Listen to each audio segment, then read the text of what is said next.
everybody. Hi, friends. Well, from beautiful Salt Lake City, Utah, It's Thank God I'm Atheist. the podcast. I'm Dan Beecher. And filling in for Frank, I bet you guessed it. I'm Kate. Well, they guessed that you weren't Frank. I'm pretty sure they guessed that. Well, maybe his voice, I don't know. He had something in his throat. Right. He had a lady in his throat. Oh. Well, hi. Hi. Thanks for filling in. We You're really very appreciate it. And also, I want to do a quick shout out to Rachel, who filled in last week. Thanks so much. Aw, Rachel, you're the best. So, yeah, You're just full of the ladies. It's an estrogenic month here Yeah. on TGIA, and I couldn't be happier about it. Other than, it's nice when Frank's here. Well, yeah, I mean, you guys are a duo. It is our show, Yeah. after all. But, Someday you will both be in the same city at the same time. yeah, Probably. one hopes. We'll see. All right. Well, we got a great show coming up for everybody. We will later on in the show be talking. You and I, Yeah. Kate, and a bunch of our friends just got back from Mardi Gras. Yes. Do that thing that No, you say. no. No? Okay, never mind. Mardi Gras is a thing that happens right before Lent in New Orleans, especially here in these United States. Yep. It's a carnival thing that happens all over the world, including I read about a thing. Where they do carnival upright. Where? Is small little villages in England, apparently. No, really? Where they have the traditional running of the pancake. Oh. Where it's a race where a group of women each try to beat each other from one point in the village to another With a pancake? holding a pancake on a griddle. It's very traditional. The French started it. No, it apparently goes back to like the 1400s. Oh, really? And when a woman heard the church bell for Shrove Tuesday and was late and Brought her pancake? ran with her her skillet and pancake in hand. It's to smart, get to the church because on then time. When you get to the church, you've got a snack. Yeah, exactly. It's cold by then. But. So anyway, not everybody does it the same. But while we were in New Orleans, we saw, New Orleans has a spooky side. It does. And you could see why it has a spooky side with all that Spanish moss and stuff. Yeah. So yeah, we're going to talk about woo and spooky things and why it's so fun and whether it's okay to believe things or what, Well, not even, I mean, you're not, yeah. Some anyway, people we'll believe get to the that. stuff. We'll get to all of it later on in the show. But first off, let's do some stories. You want me to get us going? Get rock and roll, baby. All right. Well, this is a bit of good news that I'm going to start us off with. What? It's, is that allowed on this show? Well, yes and no, because there's still a nugget of bad news in the middle. Thank God. There's Okay. the chewy center of bad news in the middle. Okay. But the lovely crusty candy shell is that Greece has become the first Orthodox Christian country to legalize same-sex marriages. That's great. Yes. That sounds like good news. I mean, it does. And I had to look up where other Orthodox Christian countries were, because I was like, where are there a lot of them? Anyway, they're mostly in that Eastern European. Yes. That's predominantly what they are. Russia is considered an Eastern Orthodox. Yeah, I was pretty curious about that, though. So yay for them. They're probably going to start the trend. And the majority of lawmakers in their parliament voted. Are gay. What? Are gay. Well, there are some that are, and I think they probably kind of led the charge. But there's a 300-seat parliament, and 176 lawmakers voted in favor. And I kind of did the math in my brain, and I was like, that's about 2/3. Okay. I mean, kind of, Ish, almost. Yeah. Anyway, but also if you poll people in the country, the majority of people were in favor of this. So that seems great. And they were saying in this article that I read that, the tides change, and this might be just, that people really do believe in this more, but also that people have a lot more problematic stuff to worry about there. And they were like, whoever wants to marry can get married, but It'll be fine. Our economy is kind of bad. So let's the rest of Europe hasn't crumbled to the ground right? because the gays are getting exactly. married. So. Although, there still are the people that are quite certain that it's the end of the universe. That it's the end of the universe. There's a funny quote by one of the heads of the Spartans party who described the legislation as sick and said its adoption would open the gates of hell and perversion. So that's exciting for the people there. Yeah. I think, look what they've got in store. They've basically got Mardi Gras in store. And enjoy the gates of hell, you guys. Yeah, I mean, I bet it's pretty fun. Yeah. But so although that's some great news, and we're really happy for the people there that are, finally going to be recognized and not having to be have their rights trampled on. It's not fully great because they're still not allowing for same-sex couples to have babies.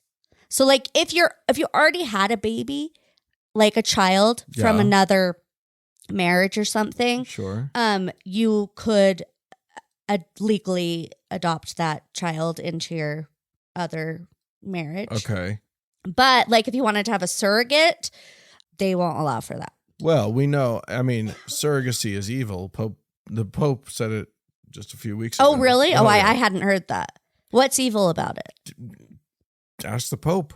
Oh, that seems weird. The Pope usually seems pretty on board with stuff. Yeah, right. Or maybe he's just led me to believe that. Or that's the show. I don't know. Anyway, I don't think he's got it all figured out. He's an old man. Yeah. Well, these people clearly don't have it all the way figured out either. Right. Some of the people from one of the parties really still thinks that children have the right to parents from both sexes. Yeah. I don't know why that's a right. It's a big deal. If you don't have one penis and one vagina taking care of that baby. I mean, look at me. I had a great mom and a shitty dad. You don't want to what if some of those people don't get a shitty dad? That'd be sad. What if they get two great moms? Yeah. No dads needed. I know. That's what I'm saying. Or two great dads. I don't know. Look, anyway, people's is people's, you guys. And nobody raises kids right. Nobody. That's a good point. You kind of can't do it. I've never seen it done what I would say perfectly. No, you can't. You just do the best you can. And regardless, I would say most people end up screwing up their kids a little bit. Oh, sure. Yeah. It's just what you do. You never know how it's So don't worry about it. You guys, don't look. If they're gay, if they're straight, they let them raise the kids, I guess. Or maybe we should start saying nobody should have kids. Stop having kids. Everyone stop. You're all bad at it. That was, yes. Including me. We're terrible at it. We're all messed up because of it. Let's just end it. Yeah. We don't need it anymore. All right. I'm actually okay. I'm wading into dangerous waters. Oh, here I'm excited because I'm going to say a word that I've been actually trying to avoid on this show. Really? Okay. Israel. Oh, yeah. Because right now, here's the thing about Israel and about sort of the supporters of Israel in general. Uh-huh. In terms of, look, there's multiple wars being fought right now. Yes, there's the war in Gaza. Horrid. Yes. But Israel's being very successful in that war, depending on how you view it. Israel's much more successful in one of the other wars that they're fighting, and that is the PR war. Oh my goodness. Are they? You feel like they're successful? Well, here's what I feel like their major weapon in that war is they just can label anything anti-Semitism. Well, any criticism of their state. But nobody's buying that. Well, a lot of people I'm sorry. A lot of people if you've killed over 20,000 women and children, you probably can't go with that anymore. Feel free to write into me, guys. I'm separate from TGIA. You don't have to get mad at them. You can get mad at me. And we will not give Kate's email address, so you cannot write into her. Anywho, here's the thing. one of the people who recently criticized Israel was actually a senior Vatican official. Oh, interesting. This is Cardinal Pietro Parolin. Get the religions fighting against one another. Who made a statement saying, referring to the carnage in Gaza. Yeah. Which I think is legit. A reasonable term for what's happening there. Maybe even light. And called Israel's military operation there disproportionate to they have a right to self-defense. Here's the quote. Okay. He said, Israel's right to self-defense has been invoked to justify that this operation is proportional, but with 30,000 dead, it's not. Correct. I agree with that. This is a correct assessment of the absolute horrors that Israel is visiting on Gaza and on the Palestinian people. Yeah. And if you disagree with that, you're just not paying attention, I think. And it's not also anti-Semitism to say that. However, Israel decided they didn't quite come out and say anti-Semitism. Oh, okay. But they did issue their embassy in the Vatican issued a statement regretting. Well, originally they said that his words were deplorable. What? However, they then said that was a translation error, and that because they had originally written it in English, and that's what somebody had translated it to in Italian. But what they meant was regrettable. Oh, regrettable. It was a regrettable thing. I don't think it was regrettable. I think part of the problem is that people feel that you aren't allowed to say anything. Like, look at the problems here with us funding everything is that you can't say, hey guys, I don't think we should be spending our money on this. You know, suddenly it becomes something larger than the reality. We don't want to fund genocide. Yeah. Yeah. Because if you say the word genocide, then you're speaking out. Then somehow you're attacking Israel's right to defend itself, right, against a much smaller, and also defend themselves against. They're not firing missiles at Hamas. They're firing missiles at Palestinian people. Well, yeah, of whom some are Hamas members. Yeah, when you use that blanket, when it's like Hamas is suddenly the blanket for an excuse to neglect that you're injuring all these people, these people who have nothing to do with it. Yeah, they're very clearly like this is a campaign to expand Israel's borders and this point, get rid of. Well, it sure seems like it. It's very clear that that's what they're doing. That's why they're doing it, and they're doing it in such a cruel, ugly, horrific way that it's very clear that they don't even see these people as humans. Well, they've said that outright. So, one hates to side with the Vatican because that's feels weird and wrong. Better, and also, the Vatican, the Pope has been attempted to be very diplomatic. He did say one thing that pissed the Israelis off, which was, I don't remember. Just what he did. It was something so stupid. He spoke about terrorism, but didn't specifically call out Hamas. Oh. And they were like, oh. And anyway, he's been very deferential and been very careful about how he talks about Israel. Well, I want to make it clear that just because I do not agree with Israel's government, I still support the people of Israel. Of course. I think that's the distinction that people don't understand, that you can support people and you can want them to be okay, but you don't support the things that their government's doing. I have a friend whom I've never met, but a pen pal friend in Israel. She's a secular Jew in Israel. And she's been going through it. This has been an insanely painful and very scary. Yeah, I'm sure. Time for her. She's been, she's lived through rocket attacks her whole life. Yeah. And so she struggles to see the humanity of Palestinians because she associates them with the pain that she's but at very least she's doing work on that. You know what I mean? Like she's not allowing that to take her over. It is such.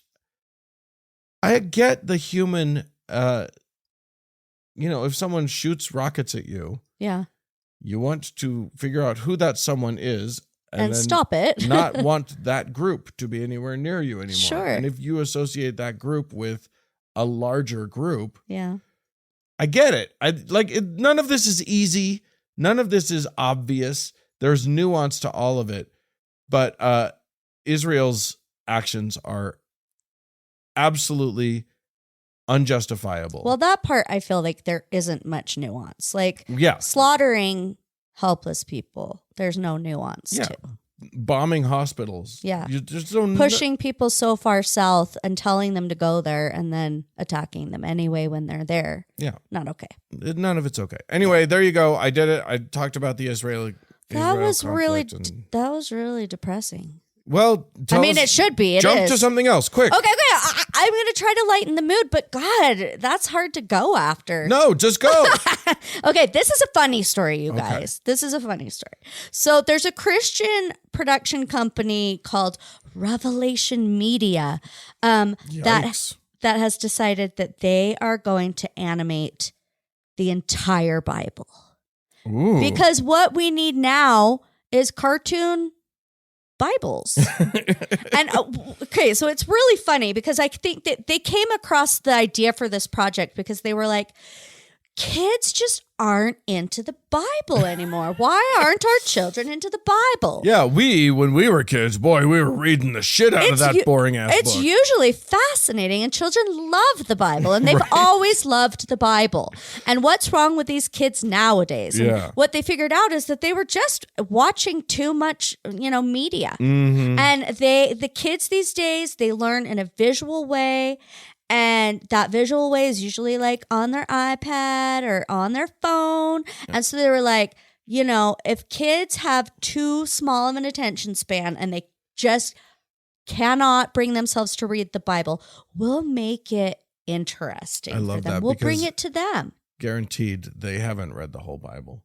You know what I mean? No. Like most of all these boomers and older people, like, even our generation, if they're religious and they're complaining that kids these days don't read the Bible. You've never read the Bible. You've never read the Bible. And you really want the kids to read this or watch this? Yeah, guaranteed they're not going to animate the whole Bible. No, Dan. This is the part that's so interesting. So when you think of the Bible, you think of like, there is some shit in there that I would not want my kids watching, right? It's child abuse. It would be. Like, it really seems like that.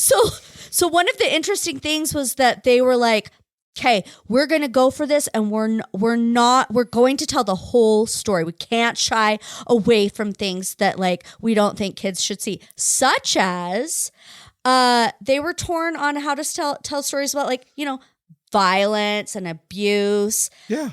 How about Lot's daughters raping him on subsequent nights? No, literally. This is what I was going to bring up. So they made an episode of the rape of Dinah.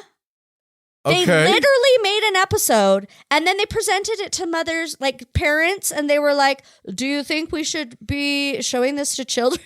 And the parents were like, oh yeah, like this actually seems like a great way for us to talk about the horrid things in the Bible. What the fuck? It is so wrong with messed these up. people? It's so messed up. Like, yeah, I don't know who's going to be like shelling out money for this, but apparently the whole project is going to cost like upwards of $25 million. So you know how long the Bible is, and animation is expensive. But I mean, I'm sure this animation is going to be shitty animation. Yeah. Also, you're not the first to do this. Yeah. You didn't come up with this idea. When we were kids, there was the Living Scriptures. Yes. And it was animated, blah, blah, blah. Well, apparently they're trying really hard to make it like true to the Bible, and they're having people go over it, and it's like, you know, it has to tell the certain approved versions Right. of. Here's the thing. You know, I do the Data Over Dogma podcast. Yes. And I learn a lot about the Bible. Yes. There. And you know, unless you speak or can read accurately ancient Hebrew, not current Hebrew, ancient Hebrew, and ancient Greek, not current Greek, but ancient Greek. Yep. You're trusting someone's translation. Yep. And there are all these people who are like, this is a real translation, this is a bad translation. And you don't know. Yeah. Like, you know, very few people are linguists the way Dan McClellan is a linguist. Well, I think the people who are saying this isn't the right one, what they mean is, I don't like the way you phrased this. This one doesnn't comport with my already established exactly. beliefs. This doesn't line up with what I'm thinking it should say. So you can't make a movie or, you know, an animated series of the Bible. Yeah. You're doing a further obfuscation of the original text, which is fine. You can do that, but like, you're just separating kids one more step away. You're giving them your interpretation of the things that you like, right, about the translation or version of the Bible that you already have chosen to comport with, that comports with sort of the things that you like. Yeah. It's all such bullshit. But now these kids are going to have this visual burned in their brain of it. So that's helpful. Oh my God. And also, like, it's going to be a cartoon. And then they're going to be like, cartoon. The Bible is cartoons. Well, you know what? I love that. I actually really like the thought of they can keep it in the same, you know, realm of their brain as, you know, what, Bluey. Yeah, exactly. I mean, I like Bluey. Only it's like porn Bluey. Right. Violence Blue. It's basically John Wick Bluey. Right. Exactly. All right. I look forward to seeing it if they actually make the thing, because that is horrifying. Oh, well, the first like Genesis or something is coming out on Easter. So excellent. All you have to do is wait like another like month and a half or something. Oh, maybe we I won't remember this, but if you guys at home think it would be fun to have a meetup where Frank and I, like, we all stream it or something, watch a few of these together. I'm on board. Maybe even in person. That sounds fun. Email us and let us know. And I love that idea. If we get enough interest, maybe we'll make it happen. All right. I'm going to take us to the great state of Iowa. Okay. Here in these United States, where there was a kerfuffle round about Christmas time. Okay. Because the Iowans like to have Christmas decorations up in the capital, the state capital. Mm-hmm. And of course, you can't legally, there's that pesky constitution that we got. You can't just have one religious denomination or whatever. You can't prefer one religion over another. So the Satanic Temple put up their thing and somebody knocked it down or whatever. Yeah. Well, they want to avoid this. Oh, yeah. This is not what they want. Good citizens don't act this way. So they have a solution. This solution was presented by State Senator Sandy Salmon. State Senator Sandy Salmon. That's a lot of S's. That is. Quite alliterative, Sandy. She has introduced a bill that would ban, quote, satanic displays or the practice of Satanism on state property. Okay. This is not the only state to do it, by the way. Okay. Arizona has filed a bill on the same thing. Mm-hmm. This is very clearly, and has been decided many times, not constitutional, not legal in the United States. Especially if somebody has already claimed that, Satan is a part of their quote unquote religion. Well, see if you pick up on what I picked up on. Okay. The bill says, it's quite small, but it does say the state or any political subdivision of the state shall not recognize organizations or individuals who refer to Satan as a deity, worship Satan, or reference Satan or Satanism as part of the organization's or individual's religious practice as an establishment of religion. Why? Well, this is not the only state to do it, by the way. Arizona has filed a bill on the same thing. Okay. This is very clearly, and has been decided many times, not constitutional, not legal in the United States. I mean, obviously because they think that they're, that they have the right to discriminate against one religion. I don't like your religion, but you really got to listen to mine. Yeah. Well, mine's not evil, you see. Yeah. And yours is evil. Yeah. Here's the problem that I immediately saw. What jumped out to you? Can you think of another religion that references Satan as part of their religious practice? Well, theirs does. Because Christianity kind of does that. Y'all, I would love it if it went through and and somebody was able to sort of adequately like make the claim that like this excludes Christianity from being practiced. Right. You guys, don't fight this bill. Let it go through and then let the aftermath happen. Well, they're going to say, but. Of course they are. But that's for the courts to decide. Yeah. All I'm saying is. But I don't think the courts nobody's going to allow that from the get-go. Oh, wait. Or you can pass things that are illegal and then it will just be taken to the court. Yeah. Okay. Yeah. So So the whole thing will just be struck down anyway because it's unconstitutional. We hope, but then again, with the current Supreme Court in these United States, you never know what the fuck's going to happen. No, they could not possibly say that was that. Oh, you have so much more faith in them than I do. I don't know you do not do this show enough. I guess that's right.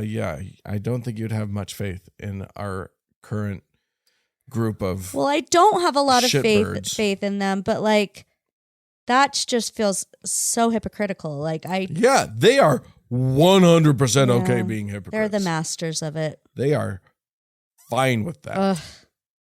All right, what else? Okay, well, I've got a story about somebody that you've heard of before. I know that he's come up in your stories before, and this is Jason Rapert. Am I saying that right? Rapert. Oh, yeah, you got to hit the rape. Okay. Well, I was trying to I know he's a bad guy, but I don't want to make him out to be a raper or anything. I'm not saying anything about him. I'm just saying I think you have to really emphasize the rape. Well, you guys recognize the name Jason Rapert. He was he served as a senator in Arkansas. A state senator in Arkansas. Let's not get too hoity-toity. He was never that important. Yes, true. And then I think so he was the one who had the 10 Commandments displayed in the Capitol, and then there was the whole legal kerfuffle with that. Yeah. And then he ran for lieutenant. He gave up a seat, ran for lieutenant governor, and didn't win, which is hilarious. Oh, got squashed, I think, in the primaries. Yeah, I think so too. So that's hilarious. Yeah. But so he's returned to the political stage.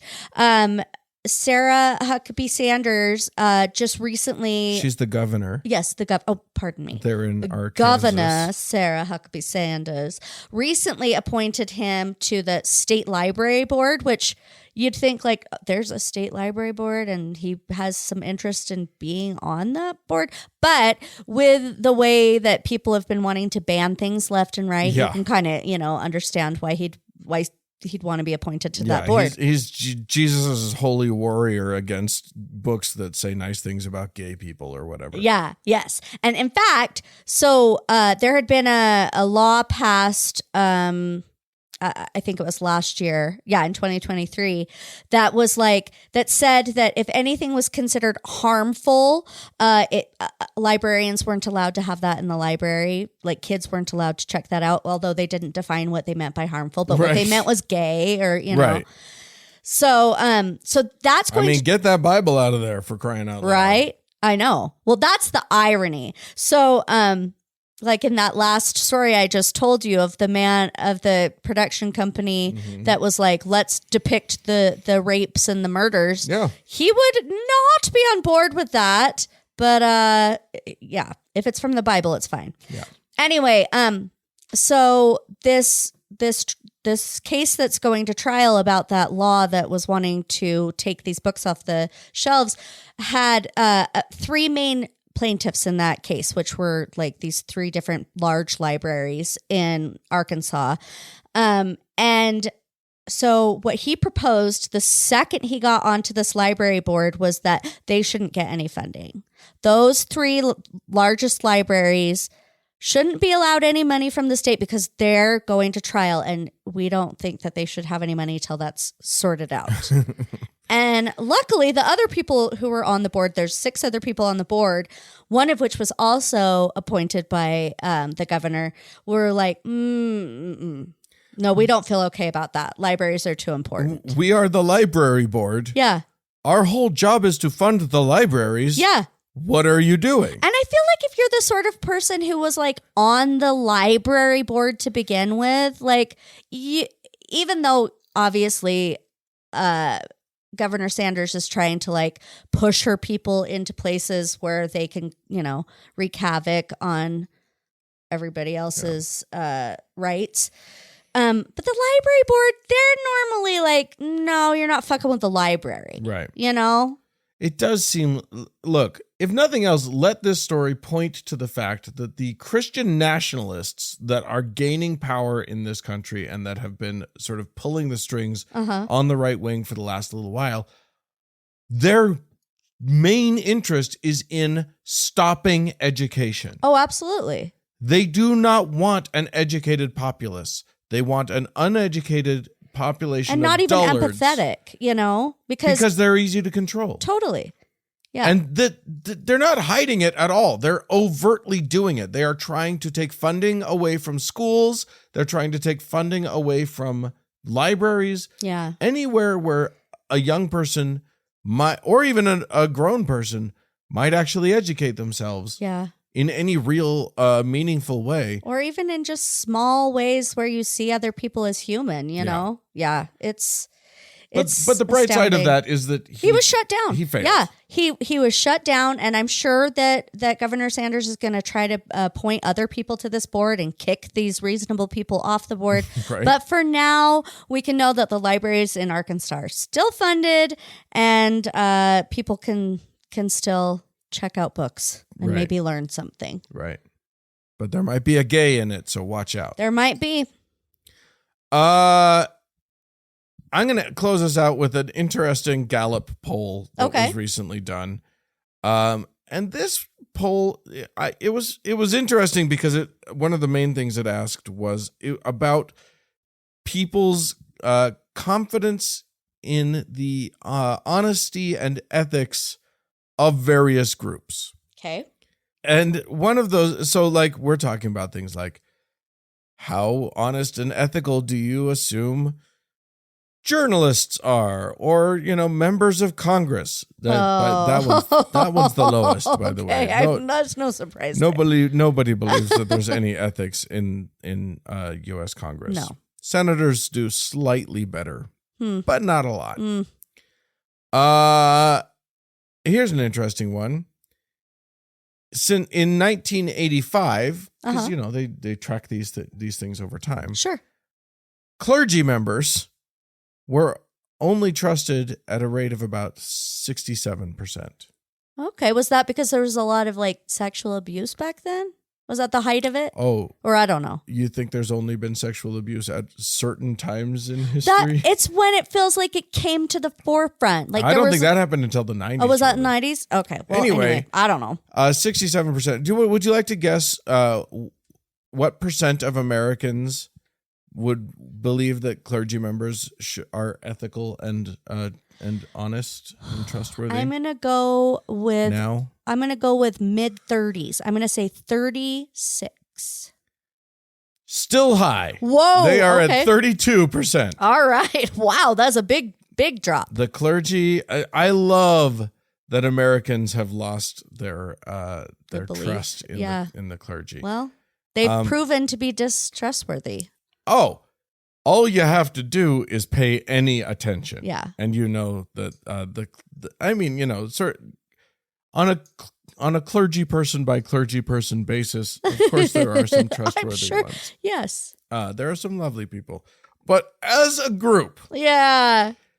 Do not trust these people. Do not give them any extra trust because of their there are certain groups where it's just like, okay, I probably like librarians. Yeah.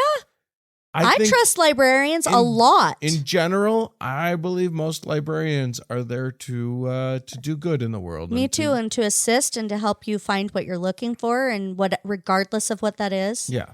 Yeah. But yes, don't trust the clergy. Well, I'm curious now about this. If trust in general has gone down in the world, just on a whole. I mean, we're talking. This is the U.S. and they're talking about very specific sort of professions. Yeah, but yeah, everything's kind of gone down. Yeah, that's sad.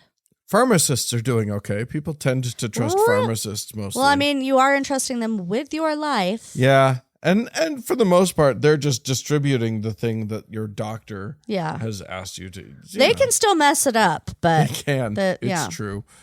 But I trust them not to be like doing pharmacy for nefarious reasons. I don't trust that they're not pocketing some stuff. I mean, look, jobs have perks. Yeah. That's all I'm saying. Yeah. Anyway, there you go. Don't trust the clergy. That's always a good idea. A good lesson to end on. Yeah, exactly. If you would like to tell us about clergy that you do or don't trust, or comment on any of the things that we've talked about, including the meetup to watch cartoons with me and Frank, you can feel free to write into us, podcast@thankgodimatheist.com. And there's more show coming up.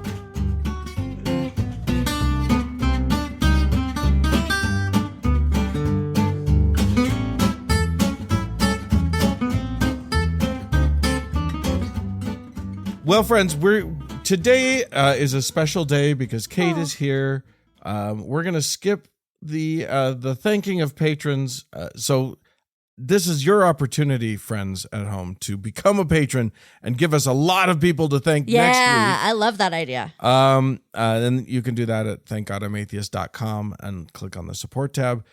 But we're just going to skip our standard middle segment altogether. We're just diving into the fun. And moving on to the final segment, which is inspired by your and my trip to New Orleans, where we got to party. Yes, we did. With all the people. If you want to hear more about that, become a patron, and you can hear the Frank and Dan diary where Kate and it's a very interesting diary, I must say. Yeah, we'll talk. We give you the insider scoop on how to do New Orleans Mardi Gras correctly. Yep, Dan's got some good ideas for you. However, barring that, one of the things that we encountered there, and I will say that this took me by surprise. Yes, you and Andrea saw there are scattered throughout the French Quarter of New Orleans fortune tellers. Yes. Tarot readers. They're sitting, they're like on the sidewalk lined up in the square with their fancy turbans and their crystal balls. Yeah, there's lots of crystals. Yeah. There are many tarot decks. So many tarot decks. As far as the eye can see. Yeah. And you guys were pretty, you wanted to do it. Oh, I'm on board for that as entertainment. So that's a thing, and also there's a lot of like shops playing into various woo, from voodoo to ghost tours. Oh yeah. We went in a store at the last day because of course I had to pick up tarot cards for my kids. That felt like the perfect gift to come home with. Why is that? Let's talk a little bit about woo that we don't believe in. And ladies and gentlemen, friends at home, don't believe the woo. It's not real. It's just, our brains are wired to want magic to be true and to believe in magic things, to do magic thinking. But come on. Well, I think here's the thing. I think there is a separation between believing something and wanting to participate in something as kind of a playful, as play, and I guess to me that's where I guess I can see some crossover. I know that is a fun place to live. Yeah. Where the place where You don't have to believe it's real. Yeah. You don't have to believe that anything magical is happening, but there's a little performance that's happening, and that performance is all about you. Well, that's exactly what I was going to say. So, and I'm very self-centered. So I am self-interested. So one of the things that I think, like either a tarot reading or, somebody could pretend to be a medium or could give you a crystal ball reading. Really what they're doing is they're saying, this is what I see you as. So you're kind of getting a glimpse into what a stranger views you as, I think. Well, I think it's bigger than that. Okay. I think the main skills of a purported psychic or a medium or whatever, one of the main skills they have is not reading who you are, but reading what you want to hear. Oh, yeah. And reading and sort of and picking up on your cues. Yeah. Because they do, there's what's called cold reading and what's called hot reading. And all of these would be cold, right? Well, no, not necessarily. They would involve both. Cold is when you have no information. So you just do things like, they're what are called Barnum statements that apply to a significant portion of the population, but feel very specific. Yeah. Like, I want you listeners at home to think about, do you have a scar on your knee? Because that is a big Barnum statement. Yeah. Probably 60% of people fell down when they were little. Have a scar on their knee or their elbow. Yeah. And so a psychic can be like, I'm sensing that you have a scar on your knee or your elbow. It's from something, a moment in your childhood. Tell me about that. Yeah. And if the person says, I don't, then they move on. Then they just say, oh, okay, maybe that's somebody else. And they move on. And what's fun about being a psychic or a medium or whatever is that people don't keep track of the misses. Yeah. Our brains are wired to be looking for the hits. Yeah. And if you had a clicker for each of the misses and a clicker for each of the hits, you'd be notice disproportionate. Yeah. Well, no, I mean, and it's not necessarily that there will be more misses because once you get a hit, you're on a road. Sure. And you start down that road, and then that will lead to more hits and more hits because inadvertently, the person getting the reading gives stuff away. Sure. Starts telling their own story, starts chiming in with stuff. And then the psychic person parrots it back to them in a slightly different way. Yeah. And it counts. They get to count it. And that's called hot reading. That's amazing. When you know something about someone and you tell it back to them and they go, holy shit. Yeah. Well, this is reminding me of a few New Year's Eves ago, like I think 5 years. I was just going through a divorce and I went to a party at a friend's house and he does tarot card readings. And he did my tarot card reading and it's not like I think it means anything. But what I found so interesting was exactly what you're saying. Those moments when it made me introspective in a way that like he put, I can't remember exactly what it was, but it was like a card of like the king sitting, but it was upside down. And it had something to do with like the men in my life. And I was just going through a divorce. And anyway, what I guess I'm getting at is that even if they're not telling you anything that you don't already know, I think there's something interesting in looking possibly at yourself or at your life in a slightly different angle to get you to think of things in a different way. And there are plenty of people who do tarot readings who state out for the record that that's what they're after. Yeah. That there's nothing magical happening, but we're using these cards as marker points to, or as jumping off points to look inward. Yeah. I have no problem with that. I think that's great. And then there are the less ethical ones. Sure. And I think that's where, anything woo becomes problematic when it's like you're either being taken advantage of or you're expecting to get out of it something that, can end up being harmful to you. But that to me, that's the danger of it. Yeah. I agree. I think, the thing that I wanted to run this by you and ask what your feelings are about this, because there is a sense in my mind. There's something that nags at me. And I don't know if I should be worried about this or not. Okay. What is it?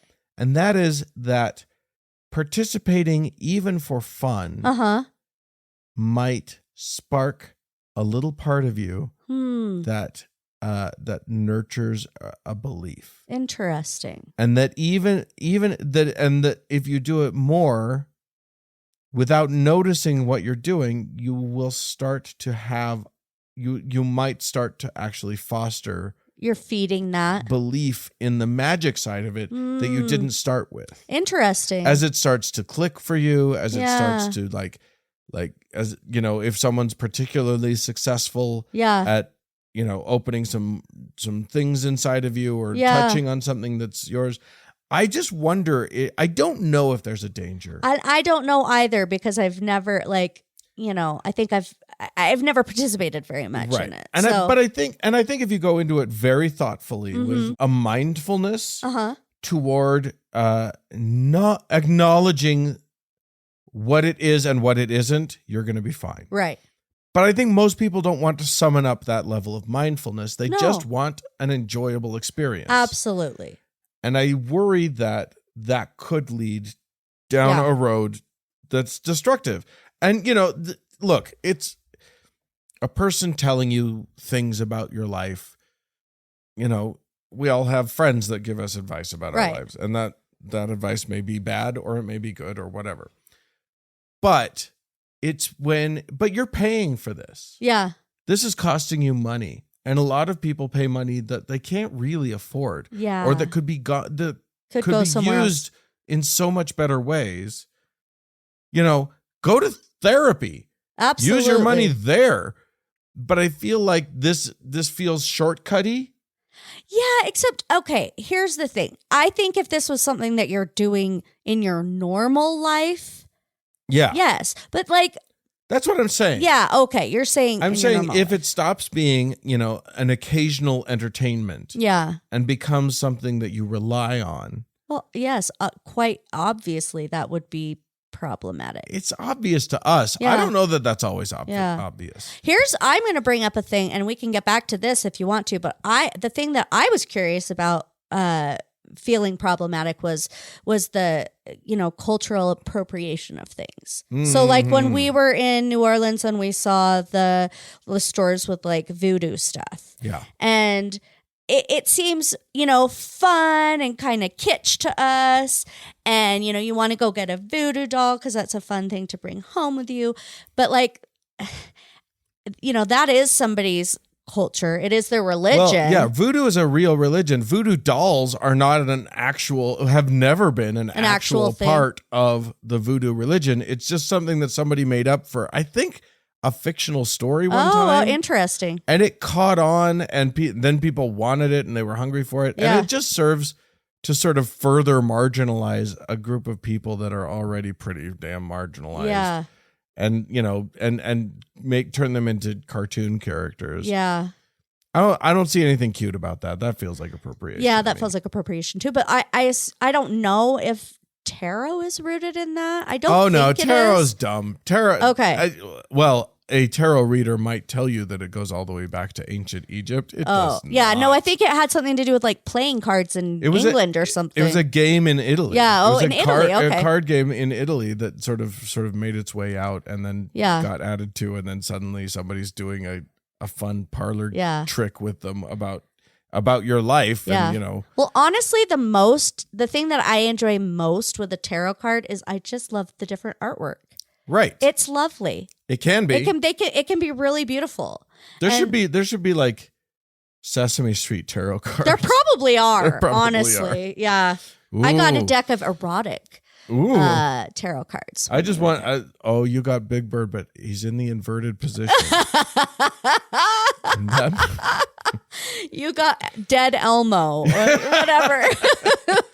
Ooh, the 6 of coins. 6. Cookie Monster with whatever. Right. Yeah. That I didn't do a funny like you. Yours worked, mine didn't. Yeah, it's fine. All right. Well, there you go. I think some of our friends out there in listening land have some thoughts about all of this. I would love to hear. By the way, everything that we've just said about tarot readers also applies in our minds anyway to, astrology or any of that stuff. And I believe that there's probably some listeners who are like, no, but astrology's real. But honestly, I'm a Gemini and you're that's bound true. to not believe. Yeah. Yeah, of course you don't believe. You're a Sagittarius. Don't be stupid. If you would like to write into us and tell us how dumb we are, you can feel free to do so. It's podcast@thankgodimatheist.com. Or you can tell us with your own darn voice by calling in. The number is 424-666-8442. That's 424-666-TGIA for those of you who have a rotary dial phone or whatever. And I just feel like if you are really good at giving readings and you want to call in and do one for us. Yeah, that's true. The podcast is a cancer, so just go from there. Thanks so much to the Red Rock Hot Club for the use of their fine music. Thanks to Gordon Johnston for the use of his music. And thanks to all y'all for tuning in. We sure do appreciate you. Farewell.